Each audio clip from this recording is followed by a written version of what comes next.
Justice Bhushan Gavai देश के 52वें मुख्य न्यायाधीश के रूप में पदभार ग्रहण करेंगे।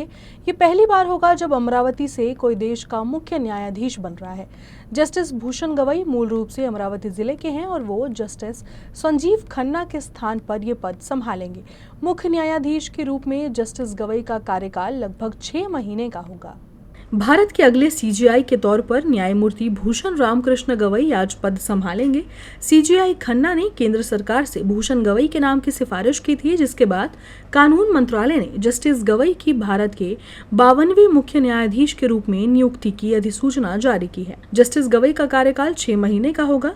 जस्टिस BR गवई साल 2016 में नोटबंदी को लेकर दिए गए फैसले का हिस्सा रहे, जिसमें कहा गया था कि सरकार को करेंसी को अवैध घोषित करने का अधिकार है।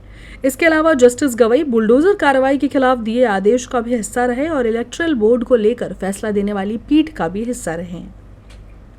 अमरावती में 24 नवंबर 1960 में जन्मे भूषण गवई ने नागपुर यूनिवर्सिटी से BA और LLB की डिग्री प्राप्त की, जिसके बाद जस्टिस गवई ने 1985 में वकालत शुरू की और 1987 से 1990 तक बॉम्बे हाई कोर्ट में स्वतंत्र रूप से प्रैक्टिस की।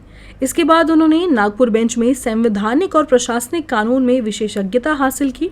उन्होंने नागपुर और अमरावती मनपा के लिए स्टैंडिंग काउंसिल के रूप में भी कार्य किया है। भूषण गवई 14 नवंबर 2003 को बॉम्बे हाई कोर्ट के अतिरिक्त न्यायाधीश नियुक्त किए गए, जिसके बाद 12 नवंबर 2005 को स्थायी न्यायाधीश बने। सुप्रीम कोर्ट में 24 मई 2019 को सर्वोच्च न्यायालय के न्यायाधीश नियुक्त हुए। Gavai Maharashtra national law university के कुलाधिपति भी रहे हैं। राष्ट्रीय विधिक सेवा प्राधिकरण के कार्यकारी अध्यक्ष के रूप में भी सेवारत थे। जस्टिस गवई के पिता RS गवई एक प्रमुख अम्बेडकरवादी नेता, लोकसभा सांसद और केरल एवं बिहार के राज्यपाल रह चुके हैं। उनकी प्रेरणा से ही जस्टिस गवई ने वकालत का मार्ग चुना। जस्टिस गवई विदर्भ से दूसरे और अमरावती जिले से पहले व्यक्ति हैं जो अब देश के मुख्य न्यायाधीश बन रहे हैं।